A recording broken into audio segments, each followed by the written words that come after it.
रब खाता रब खाता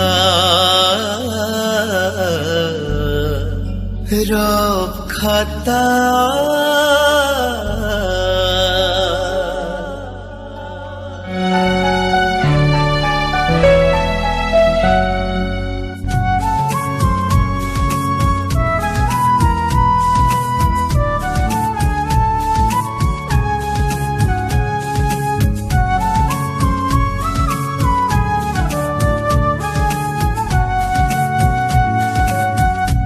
स्मृति अगणारे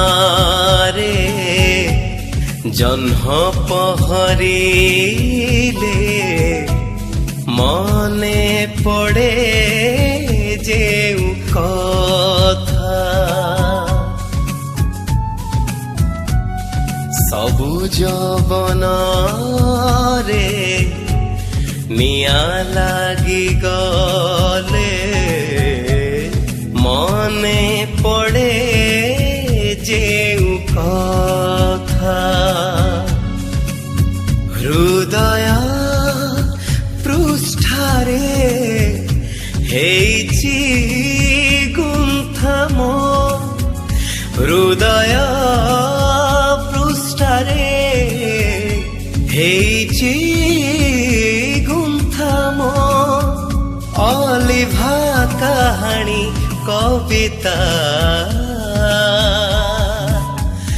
रब खाता रब खाता रब खाता रब खाता रब खाता रब खाता रब खाता रब खाता। नमस्कार दर्शक बंधु रफ खातार संजय नहिला परर फर्द को आपण मान स्वागत। संजय नहिला परर फर्द रे आज आम सह अछंती श्यामपाद चैटर्जी, गीतिकार मोहित चक्रवर्ती, डॉक्टर निरंजन साहू, भाग्यश्री स्वाई एवं कवि अक्षय नायक। केबे साहित्य तो केबे रंगमंच, केबे अभिनय तो केबे वाद्ययंत्र, सबुथिरे जे सिद्धहस्त से हेउचंती गाल्पिक श्यामपद चैटर्जी। तेबे आसंते सुनिबा तांकर एक सुंदर गल्प। गल्प बुझ न बुझ पढ़ गीता। दिने संध्या बेले मो रूम भितर बसी थाए, हठात मन भितर गोटे प्रश्न उंकी मारला, मु किए, मोर प्रकृत परिचयटा कौन? तापर एई प्रश्नटार उत्तर खोजी खोजी मु भाबी चलिली। मु मो बापा मां ठारू सृष्ट, तेबे मु कौन मोर ई शरीरटा? जदि मु केवल शरीर, तेबे मोर मन, मोर तो गोटे मन अच्छी ना, जो भिन्न भिन्न समय रे भिन्न भिन्न चिंता आसुची। तेबे मु कौन से मनटा? ना ना, मु गोटाए शरीर आ मोर गोटाए मन अच्छी। तापर हठात मोर किछि दिन तलर गोटाए कथा मने पड़ला। किछि दिन तले मो मनरे हठात गोटे चिंता आसीथिला। चिंताटा थिला, आजी दोसा खाइले केमती हंता। एई कथा भाबू भाबू मो मन मोर एई चिंताटाकू सांगे सांगे बुद्धि पाकू पठाई देला एवं मोर बुद्धि मोर शरीर को आदेश देई कहिला, जा स्कूटरटा बाहर करी भेनस इन साउथ इंडियन होटेल को पड़ा, सेठी बढ़िया दोसा दोसा गोटाए खाई पुणी फेरी आसी। मु सांगे सांगे स्कूटर रे बसी सेठी गली, दोसा गोटे खाई पुणी फेरी आसिली। ताहले मोर गोटे बुद्धि मध्य अच्छी, तेणु शरीर मन और बुद्धि ए तीनोटी को नहीं मु बोली जो गोटे अहंकार सृष्टि होची, मु बोधे से अहंकारटा। पुणी आ गोटे प्रश्न मो मुंड को खाइला, मनीष मृत्युवरण कला परे जेतेबेले तार शरीरटी को श्मशान रे पोड़ा हुए, तार शरीरटा सिना जली जाए, हेले तार मन आ बुद्धि तो जले नहीं। ताहले ମନ ଆଉ ବୁଦ୍ଧି କୁଆଡ଼େ ଯାଆନ୍ତି? ମୁଣ୍ଡଟା ଭାରାକ୍ରାନ୍ତ ହେଇଗଲା। ଆଉ କିଛି ଉପାୟ ନ ପାଇ ବାପାଙ୍କୁ ପଚାରିଲି, ବାପା, ଶ୍ମଶାନରେ ମୃତଦେହ ପୋଡ଼ା ହେଲା ପରେ ତାର ମନ ଆଉ ବୁଦ୍ଧି କୁଆଡ଼େ ଯାଆନ୍ତି? ବାପା ଟିକେ ହସିଲେ।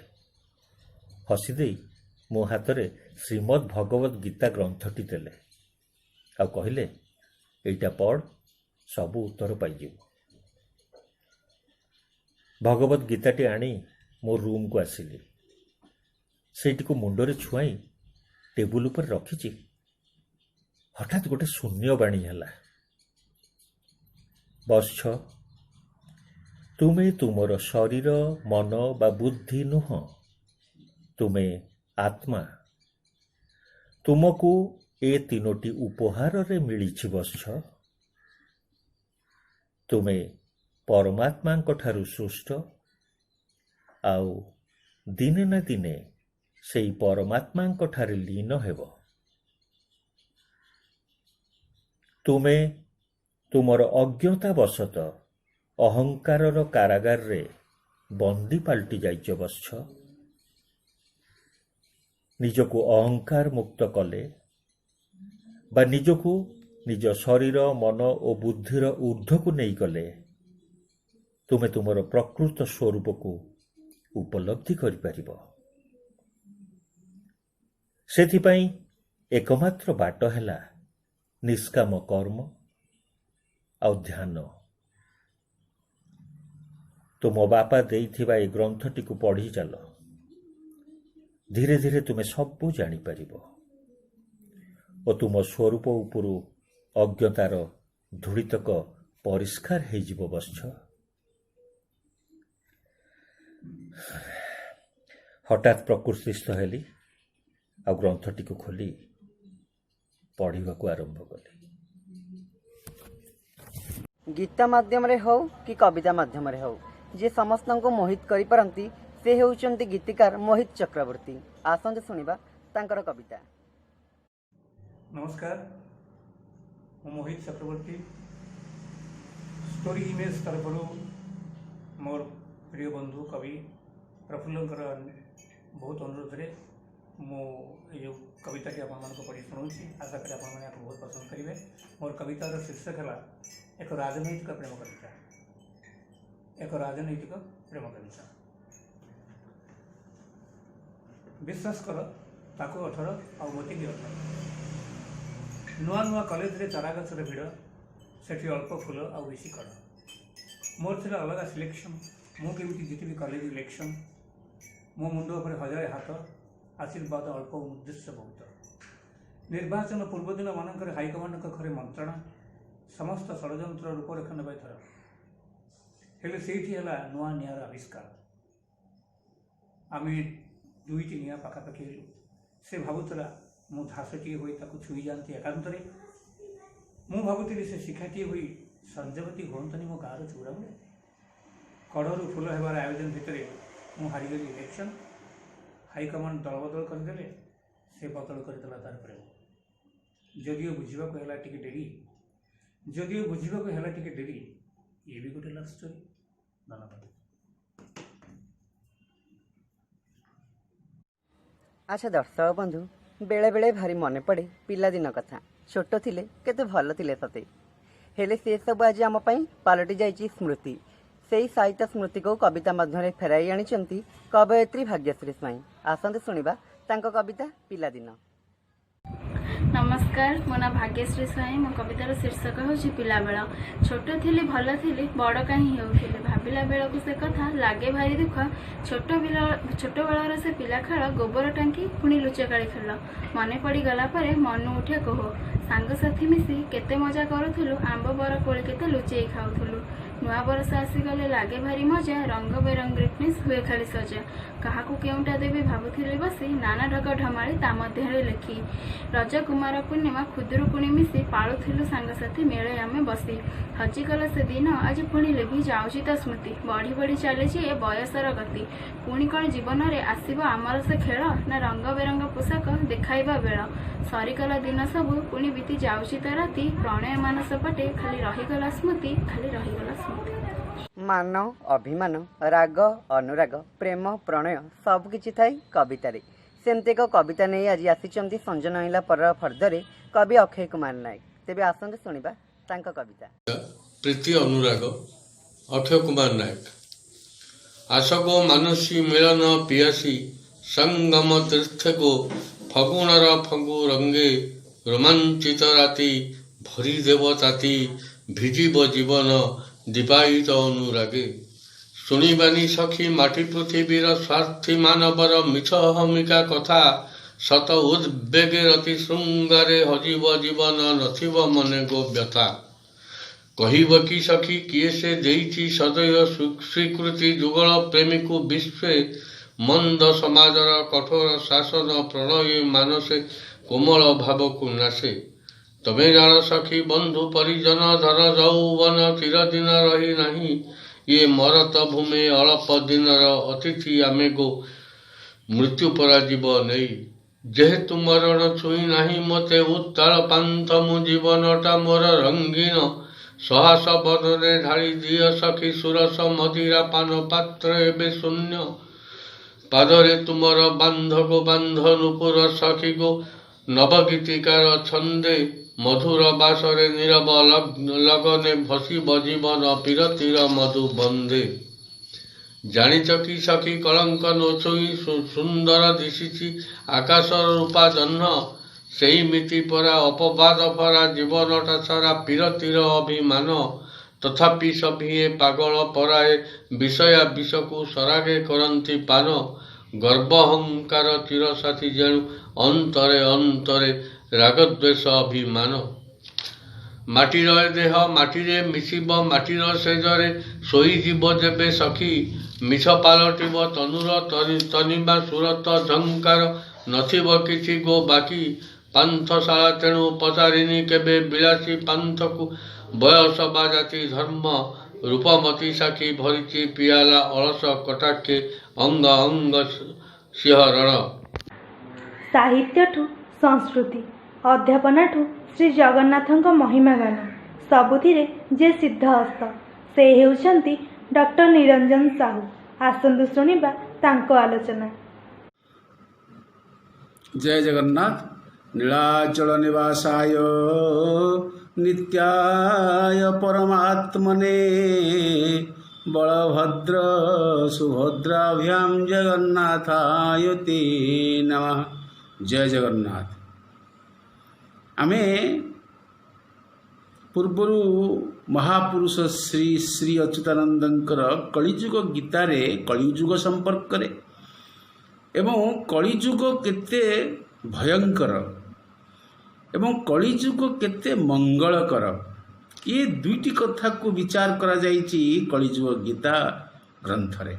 महापुरुष अच्युतानंद सुंदर भाव रे लिखिचंती जहाँ भगवान श्री कृष्ण जहाँ तंकर सखा अर्जुन को कहिचंती सेई कथा को कलम करिचंती महापुरुष अच्युतानंद। आमे पूर्व शुणीचे कलिजुग संपर्क रे किपरि भावरे बाल्य अवस्था रे पाप बढ़िबा प्रसंग एबे कलिजुगर बाल्य अवस्था परे युवावस्था रे शुणिबा महापुरुष कौन कलम करिचंती जहाँ श्री कृष्ण अर्जुन को बखाणी चंती। श्री कृष्ण अर्जुन को प्रथमे कहिले जहाँ अच्युतानंद लिखुचंती कलिजुगर युवावस्था किपरि कलिजुगर युवावस्था पई कहउचंती एबे युवावस्था कथा सुन आहे पार्थ बेलु बेल बढ़ी जीव संसार रे पाप ଗ୍ରାମ ଦେବତାଏ ପୃଥ୍ୱୀ ଛାଡ଼ି ପଳାଇବେ, ମହିମଣ୍ଡଳରେ ଗଙ୍ଗା ଦେବୀ ନ ରହିବେ। ମହାପୁରୁଷ କହିଲେ କଳିଯୁଗ ଗୀତାରେ, ଏବେ ହେ ପାର୍ଥ କଳିର ଯୁବାବସ୍ଥା ସମ୍ପର୍କରେ ଶୁଣ। ଏ କୋଉଠୁ କୁହାହେଉଛି ନା ଦ୍ୱାପର ଯୁଗର ପରିସମାପ୍ତି ହେଇନାହିଁ ଏବଂ କଳିଯୁଗର ପ୍ରବେଶ ଘଟୁଛି। ଏଇଭଳି ମୁହୂର୍ତ୍ତରେ ଭବିଷ୍ୟତ ବାଣୀଟା ଦିଆଯାଇଛି। ଶ୍ରୀକୃଷ୍ଣ ଅର୍ଜୁନ କହୁଛନ୍ତି, ଯାହାକି ଅଚ୍ୟୁତାନନ୍ଦ ଲେଖୁଛନ୍ତି କଳିର ଯୁବାବସ୍ଥା ସମ୍ପର୍କରେ। ସେ କହୁଛନ୍ତି, ହେ ପାର୍ଥ, ଏ ସଂସାରରେ ପାପ ବଢ଼ିଯିବ। ଆପଣ ଲୋକମାନେ ଜାଣିପାରିବେ ନାହିଁ ପାପଟା କିପରି ବଢ଼ୁଛି, କେଉଁ କେଉଁ ପ୍ରସଙ୍ଗରେ ପାପ ବୃଦ୍ଧି ଘଟେ ସେ ସମ୍ପର୍କରେ ଜାଣିପାରିବେ ନାହିଁ, କିନ୍ତୁ ସେମାନେ ପାପ କରୁଛନ୍ତି।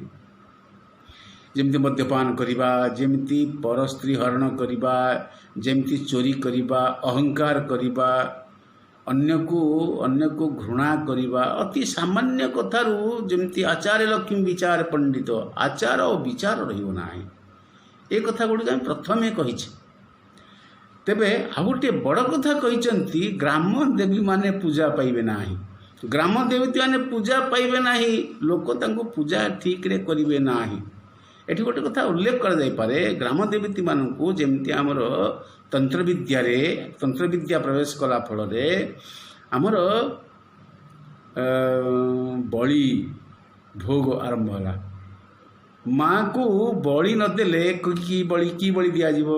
ଛେଳି, କୁକୁଡ଼ା, ମଇଁଷି, ମଣିଷ ପର୍ଯ୍ୟନ୍ତ ଏ ବଳି ଦେଲେ ସିଦ୍ଧି ହେବ ବୋଲି, ମଣିଷକୁ ବଳି ଦେଲେ ସିଦ୍ଧାଚାର୍ଯ୍ୟ ହେଇଯିବେ, ଏଇଥିପାଇଁ ମଣିଷ ବଳି ହେଲା। ଆପଣମାନେ ତ ଜାଣିଛନ୍ତି ଯେ ହଳଦୀ କିଆରରେ ଯଦି ମଣିଷ ବଳି ଦିଆଯିବ ହଳଦୀ ଭଲ ହେବ, ଏମିତି ମଣିଷ ବଳି ଦିଆ ହେଉଥିଲା। କେଡ଼େ ଅନ୍ଧବିଶ୍ୱାସ। ସେହିଭଳି ଅନ୍ଧବିଶ୍ୱାସ ରାଜୁତି କରିବ ଲୋକଙ୍କ ଭିତରେ। ସାମାନ୍ୟ ଟିକେ ସ୍ୱାର୍ଥ ପାଇଁ ଲୋକ ଅନ୍ୟାୟ କରିବେ, ପାପ ଅର୍ଜନ କରିବେ। ଅନ୍ଧ ଭାବରେ ଜଣେ ସାଧାରଣ ମଣିଷକୁ ଭଗବାନ ବୋଲି ପୂଜା କରିବେ। ଏଇଥିପାଇଁ କୁହାହେଇଛି, ଗ୍ରାମ ଦେବୀମାନେ ଜଗି ଅଛନ୍ତି ଗାଁମାନଙ୍କୁ। ଏଇ ଗ୍ରାମ ଦେବତୀମାନେ ଛାଡ଼ିକିରି ପଳେଇବେ। ଆଉ ମହିମଣ୍ଡଳରେ ଗଙ୍ଗା, ପବିତ୍ର ସ୍ୱର୍ଗ ଗଙ୍ଗା ଯାହା ପ୍ରବାହିତ ହେଉଛନ୍ତି ପୃଥିବୀ ପୃଷ୍ଠରେ, ସେ ଆଉ ପୃଥିବୀ ପୃଷ୍ଠରେ ପ୍ରବାହିତ ହେବେନି। ପବିତ୍ର ଗଙ୍ଗା ଜଳ ବିତରଣ ହେବ, ମଇଳା ହେଇଯିବେ, ମେଇଲି ଗଙ୍ଗା ହେଇଯିବେ। ଆଉ ପୁଣି କ'ଣ କୁହାଯାଇଛି? ଖାଇବାକୁ ନ ମିଳିବ, କିଛି ନ ଅଣ୍ଟିବ, ମୋର ବଡ଼ ଦେଉଳରୁ ପଥର ଖସିବ। ଯେବେ ବଡ଼ ଦେଉଳରୁ ପଥର ଖସିଛି, ଆମେ ଏଇ ବିଚାରରୁ ବୁଝିବା ଯେ କଳିଯୁଗର ଯୁବାବସ୍ଥା ହେଇସାରିଛି। ମହାପୁରୁଷ ଅଚ୍ୟୁତାନନ୍ଦ କହୁଛନ୍ତି, ଖାଇବାକୁ ମିଳିବନି ଏବଂ ବଡ଼ ପଣ୍ଡାଙ୍କୁ ଅନ୍ନ ମଧ୍ୟ ମିଳିବ ନାହିଁ, ଏ କଥା କୁହାଯାଇଛି। ଏବଂ ବଡ଼ ଦେଉଳରୁ ପଥର ଖସିବ, ଶ୍ରୀକ୍ଷେତ୍ରେ ରାଜନ ମୋର ନସେବି ପୟର। ମୋର ବଡ଼ ଦେଉଳରୁ ଖସିବ ପଥର, ଶ୍ରୀକ୍ଷେତ୍ର ରାଜନ ମୋର ନସେବି ପୟର। ମୋ ପାଦ ପୂଜା ଗଜପତି ମହାରାଜ ନିଶ୍ଚିତ ଭାବରେ ଛେରା ପହଁରା କରୁଛନ୍ତି। ଗଜପତି ମହାରାଜ ରଥଯାତ୍ରାରେ ନିଜେ ପ୍ରଥମ ସେବକ ଭାବରେ କାର୍ଯ୍ୟ କରୁଛନ୍ତି। କିନ୍ତୁ କଲମ କରିଛନ୍ତି ମହାପୁରୁଷ ଅଚ୍ୟୁତାନନ୍ଦ ଯେ ଶ୍ରୀକ୍ଷେତ୍ର ରାଜନ ମୋର ନସେବି ପୟର, ମୋର ବଡ଼ ଦେଉଳରୁ ଖସିବ ପଥର। ଏଭଳି ଗୋଟିଏ ଧାଡ଼ି କହିଛନ୍ତି। ପୟର ପାଦ ସେବା କରିବେ ନାହିଁ ବୋଲି ଉଲ୍ଲେଖ ଅଛି। ଖାଇବାକୁ ନ ମିଳିବ, କିଛି ନ ଅଣ୍ଟିବ, ମୋହର ବଡ଼ ପଣ୍ଡାକୁ ଅନ୍ନ ନ ମିଳିବ। କୁହାହେଇଛି ଯେ ଲୋକମାନେ, ସାଧାରଣ ଜନତା ଖାଇବାକୁ ପାଇବେ ନାହିଁ, ଦେଶ ଛାଡ଼ି ବିଦେଶକୁ ପଳେଇବେ ଏବଂ ନିଜ ମାଟି ମାର ସେବାରେ ସେମାନେ ଅସପତ୍ନ ଯୋଗ ଦେବେ ନାହିଁ। ଏବଂ ଫଳରେ ବଡ଼ ପଣ୍ଡାଙ୍କୁ ସମୟ ଆସୁଛି ଅର୍ଣ୍ଣ ମିଳିବ ନାହିଁ ଏବଂ ବଡ଼ ଦେଉଳରୁ ପଥର ଖସିବ ଆଉ ପାଦ ପୂଜା କରିବା ପାଇଁ ନଅରରେ ରାଜନଅର ପାଦ ପୂଜା କରିପାରିବେ ନାହିଁ। ରାଜ୍ୟ ଜୀବ ନାନା ଦୁଃଖ ପାଇବଟି ସେହି ତାଙ୍କ ମାନ୍ୟ ନ କରିବେ ଆନ ରାଜା କେହି। ରାଜା ଅଛି, ରାଜ୍ୟ ଅଛି, ଅର୍ଥାତ୍ ରାଜୁଡ଼ା ଶାସନ ଚାଲିଯିବ। ରାଜାମାନେ ନାନା ଦୁଃଖ ପାଇବେ, ଅର୍ଥାତ୍ ସେମାନଙ୍କର ରାଜୁତି ଥିଲା, ସେମାନେ ଟାସ୍କ ଲୋକଙ୍କଠାରୁ ସେମାନେ ଟାକ୍ସେସନ୍ କରୁଥିଲେ, କର ଖଜଣା ଆଦାୟ କରୁଥିଲେ, ଜମି କର, ବନ କର, ପଥ କର ଆଦାୟ କରୁଥିଲେ। ଏବେ ମଧ୍ୟ ଦେଉଛୁ, ଆମ ସରକାରଙ୍କୁ ଦେଉଛୁ। ଯେଉଁ ବ୍ରିଟିଶ ସରକାର ପଳେଇଲେ ଆଉ ବ୍ରିଟିଶ ସରକାରଙ୍କ ପାଖରେ ଯେଉଁ ସରକାର ଆସିଛନ୍ତି ତାଙ୍କୁ ମଧ୍ୟ ଆମେ ଟାକ୍ସ ଦେଉଛୁ। ଯେତେ ପ୍ରକାର ଖଜଣା ନିଆଯାଇପାରେ ନିବେ, ରାଜକୋଷ ଭରିବେ, ଏଇଭଳି କଥା କୁହାଯାଇଛି। କିନ୍ତୁ ରାଜଶାସନ ଚାଲିଯିବା ପରେ ରାଜ୍ୟରୁ ରାଜାଙ୍କୁ ମାନ୍ୟ କେହି କରିବେ ନାହିଁ। ରାଜା ତାର ଯେଉଁ ସମ୍ମାନ ପାଉଥିଲା ସେ ସମ୍ମାନ ଆଉ ପାଇବ ନାହିଁ। ଏଭଳି ଅବସ୍ଥା ଘଟିବ ବୋଲି ମହାପୁରୁଷ ଅସ୍ତାନନ୍ଦ କଲମ କରିଛନ୍ତି। ଆଉ ଗୋଟିଏ କଥା ମଧ୍ୟ ଉଲ୍ଲେଖ କରିବା, ବିପ୍ର କ୍ଷତ୍ରିୟ ଅନଳେ ଆହୁତି ନ ଦେବେ। ସବୁଠାରୁ ବଡ଼ କଥା, ଏବେ ତ ବିଭିନ୍ନ ଜାଗାରେ ହେଉଛି ହୋମ ଯଜ୍ଞ ହେଉଛି, ଟିଣ ମାନେ କେଉଁଠି 15 ଟିଣ, 16 ଟିଣ, 50 ଟିଣ, 100 ଟିଣ ଘିଅ ତ ଯେଉଁ ଘିଅ ଢଳା ହେଉଛି, ଆହୁତି ହେଉଛି, ସେ ଆହୁତି ତ, ସେ ଘିଅ ତ, ସେ ଯଜ୍ଞାଘୃତ ତ, ଗାଈ ତ ନାହିଁ ଆଉ ଘିଅ ଆସିବ କୁଆଡ଼ୁ?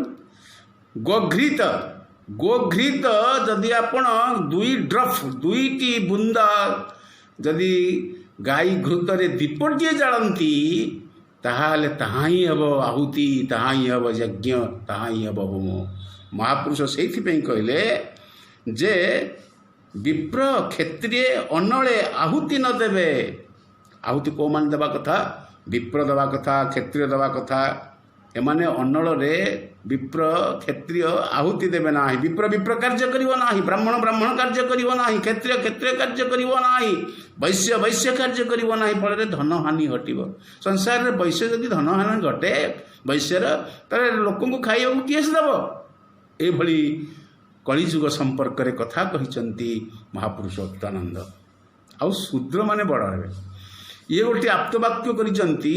ଏ କଳିଯୁଗର ଯୁବାବସ୍ଥାରେ ଶୂଦ୍ରମାନେ ବଡ଼ ଲୋକ ହେବେ, ଆଉ ଶୂଦ୍ରମାନେ ପୂଜା ପାଇବେ, ଶୂଦ୍ରମାନେ ମହାଜ୍ଞାନୀ ହେବେ, ଠାକୁର ପରି ମାନ୍ୟ ପାଇବେ, ଆଉ ସେମାନଙ୍କର ଚରଣାମୃତ ଅନ୍ୟମାନେ ପାଇବେ। ଶୂଦ୍ରଙ୍କର ଏଭଳି ସମୟ ଆସୁଛି କଳିଯୁଗରେ, ବ୍ରାହ୍ମଣଙ୍କୁ ଆଉ କେହି ପଚାରିବେନି। ବ୍ରାହ୍ମଣ ସେଇଭଳି ନୀତିନିଷ୍ଠ ହେଇକି ରହିବ ନାହିଁ। ଆଉ ଶୂଦ୍ର ଋଷି ବୋଲେଇବ ବୋଲି ମଧ୍ୟ କୁହାଯାଇଛି। ଆମେ ଦେଖିବା କଳିଯୁଗ ଗୀତାରେ କେତେ ଗୁଡ଼ିଏ କଥା। ଅସତ୍ୟ ବଢ଼ିଯିବ, ଗ୍ରାମ ଦେବତୀମାନେ ପୂଜା ପାଇବେ ନାହିଁ, ଗ୍ରାମ ଛାଡ଼ିଯିବେ, ମହିମଣ୍ଡଳରେ ଗଙ୍ଗା ରହିବେ ନାହିଁ, ଜଗନ୍ନାଥ ନୀଳାଚଳ ଛାଡ଼ିଯିବେ ବୋଲି ମଧ୍ୟ କୁହାଯାଇଛି। କିନ୍ତୁ ନୀଳାଚଳ ଛାଡ଼ିବେ ନାହିଁ। ତେବେ ଯେତେ ତାଙ୍କ ଭଣ୍ଡାରରେ ଅଛି ରତ୍ନ, ସେ ରତ୍ନ କଳିଙ୍କି ଲାଗିଯିବ। ଏ କଥା ମଧ୍ୟ ମହାପୁରୁଷ କହିଛନ୍ତି କଳିଯୁଗ ଗୀତାରେ। ଆଉ ସେବକମାନେ ଅନ୍ୟାୟ କରି ଧନ ଅର୍ଜନ କରିବେ। ସେବକ ଜଗନ୍ନାଥଙ୍କ ସେବକ ନୁହନ୍ତି, ଯିଏ ଭଗବତ ପରାୟଣ ସେବକ, ଯିଏ ମନେକର ଜଣେ ବ୍ୟକ୍ତିର ଘରେ ସେବା କାର୍ଯ୍ୟରେ ନିଯୁକ୍ତ ହୋଇଛି ଚାକର, ସେ ଅନ୍ୟାୟରେ ଧନ ଅର୍ଜନ କରିବ ଏବଂ ମାଲିକିଆଣୀର ତଣ୍ଟି କାଟିବ, ତଥାପି ଧନ ତାକୁ ଅଣ୍ଟିବ ନାହିଁ। ଏବଂ ସେବକମାନେ ଅନ୍ୟାୟ କରି ଧନ ଅର୍ଜିଲେ ମଧ୍ୟ ଅନ୍ନ ନିଅଣ୍ଟ ହେବ। ତା ସହିତ ରାଜସେବା ରହିବ ନାହିଁ, ରାଜ୍ୟ ରହିବ ନାହିଁ, କ୍ଷତ୍ରିୟମାନେ ହୋମ ଆଦି କାର୍ଯ୍ୟ କରିବେ ନାହିଁ। କାରଣ ବର୍ଣ୍ଣଶ୍ରେଷ୍ଠ ବିପ୍ର ଏବଂ ଦେଶର ସୁରକ୍ଷା କାର୍ଯ୍ୟରେ ନିଯୁକ୍ତ ହେଉଥିବା କ୍ଷତ୍ରିୟ, ଏମାନେ ହେଉଛନ୍ତି ବେଦାନ୍ତ ଠାରୁ ଆରମ୍ଭ କରି ଏଇ ଦୁଇଟି ଜାତି, ଗୋଟିଏ ହେଉଛି ବିପ୍ର, ଗୋଟିଏ ହେଉଛି କ୍ଷତ୍ରିୟ। ଏମାନେ ହେଉଛନ୍ତି ଆମ ସମାଜର, ଆମ ଜାତିର ନମସ୍ୟ। ସେମାନେ ଏବଂ ବୈଶ୍ୟ କାର୍ଯ୍ୟ କରି ଧନ ସମ୍ପଦରେ ପରିପୂର୍ଣ୍ଣ କରିବ, କ୍ଷତ୍ରିୟ ହୋମ ଯଜ୍ଞାଦି ବି କରିବ, ସୁରକ୍ଷା ପ୍ରଦାନ କରିବ, ବିପ୍ର ହୋମ ଯଜ୍ଞ ଇତ୍ୟାଦି କରି ଲୋକର ଧର୍ମ ବଳ ବଢ଼େଇବ। ଏ ହାନି ଘଟିବ ବୋଲି କଳି ଯୁଗରେ ଏବଂ କଳିର ଯୁବାବସ୍ଥାରେ ଏଭଳି ଭୟଙ୍କର ପ୍ରସଙ୍ଗମାନ ରହିଛି ବୋଲି ମହାପୁରୁଷ ହସ୍ତାନ୍ତ କଲମ କରିଛନ୍ତି, ଯାହା ଭଗବାନ ଶ୍ରୀକୃଷ୍ଣ ଅର୍ଜୁନକୁ ପ୍ରକାଶ କରିଛନ୍ତି। ଆମେ ଦେଖିବା ବର୍ତ୍ତମାନ କଳିଯୁଗର ବୃଦ୍ଧାବସ୍ଥା କେମିତିଆ ଏବଂ ଏସବୁ ତିନିଟା ଏକ ଅବସ୍ଥାରୁ କଳିର ବାଲ୍ୟ, କଳିର ଯୁବକ ଏବଂ କଳିର ବୃଦ୍ଧାବସ୍ଥା, ଏ ତିନିଟା ଅବସ୍ଥାରୁ ରକ୍ଷା କେମିତି ମିଳିବ ଆମେ ପରବର୍ତ୍ତୀ ଅଧ୍ୟାୟରେ ଶୁଣିବା। ଜୟ ଜଗନ୍ନାଥ, ଜୟ ଜଗନ୍ନାଥ, ଜୟ ଜଗନ୍ନାଥ। ଆଚ୍ଛା ଦର୍ଶକ ବନ୍ଧୁ, ଆମ ରଫ୍ ଖାତାର ନୂଆ ଫର୍ଦ୍ଦ ସଞ୍ଜନ ହେଲା ପରେ ଆପଣମାନଙ୍କୁ କେମିତି ଲାଗୁଛି ମତାମତ ଦେବାକୁ ଅନୁରୋଧ। ଲାଇକ୍, ସେୟାର ଆଉ ସବସ୍କ୍ରାଇବ୍ କରିବାକୁ ମୋଟେ ଭୁଲିବେନି। ଆଜି ପାଇଁ ରହିଲି, ନମସ୍କାର। ତେବେ ଆପଣଙ୍କ ମୋବାଇଲରେ କବିତା ହେଉ କି ଗଳ୍ପ ନିଜେ ପଢ଼ି ଆମ ହ୍ୱାଟ୍ସଆପ୍ ନମ୍ବରକୁ ପଠାନ୍ତୁ। ଆମ ହ୍ୱାଟ୍ସଆପ୍ ନମ୍ବର 7504422096। ଆଉ ଥରେ କହିଦେଉଛୁ 7504422096। ଆମ ଯୋଗାଯୋଗ ନମ୍ବର 9337286723। ରଫ୍ ଖାତା।